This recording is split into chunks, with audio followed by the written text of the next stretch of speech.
Hello and welcome to my reflections on day 53. Day 53 is about seeing the way in all things, that oneness, the interconnectedness of all things, and obviously that's a resonating feature throughout all of this. It's about the relationship between justice and injustice, and about being honourable and noble. And we've all got a different version of that. But actually we stand a greater chance of uniting around our understanding of that, however we manifest it when we do, and I keep coming back to this phrase that I've used loads in this process of going, the we, not me. And so one of the words that's really popped up throughout the course of the whole of today has been compassion, about honour and compassion, and seeing and taking the time to be able to see the part of me that lives in someone else, and recognise just how we are all interconnected. We all breathe, air. We all bleed the same colour blood. We have different values and different way that we bring the world to light, but actually, or the world to life. But actually, we are all interconnected. We are all human beings, and so to be able to offer compassion and understanding, at times that's really difficult for some people because they see and focus purely on the differences, which then mean that we're in a position where we don't even want to converse with those people or connect with them or take a moment to be able to connect with them on a real powerful empathetic level.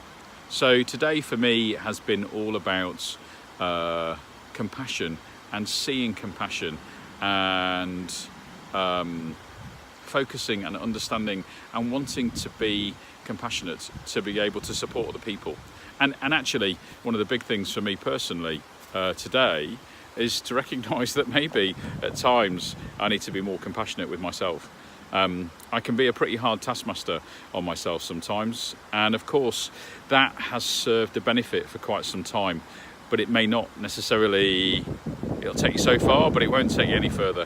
And so to be gentle and to be kind and to be compassionate with oneself allows you to be able to connect with lots and lots and lots of other things.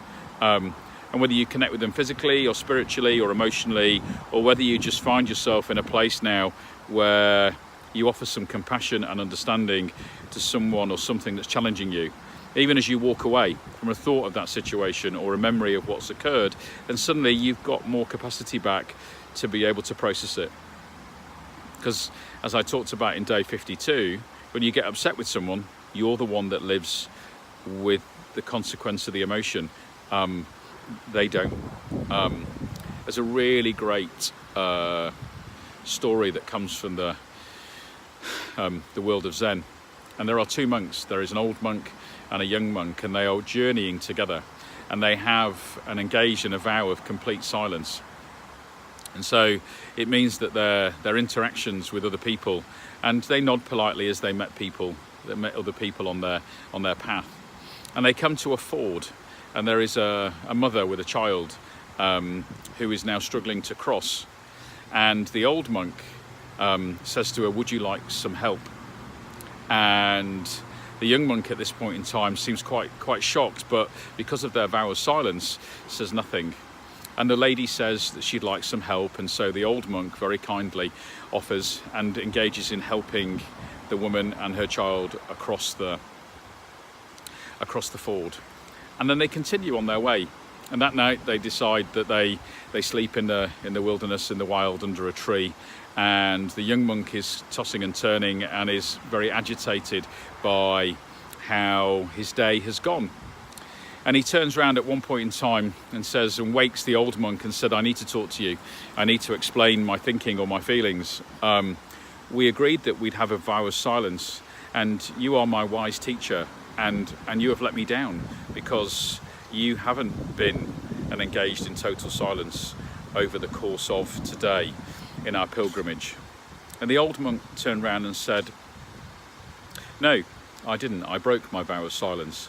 But when I placed that child and assisted that woman across the ford, I let go of them and I put them down when we reached the other side, whereas you are still carrying them even now.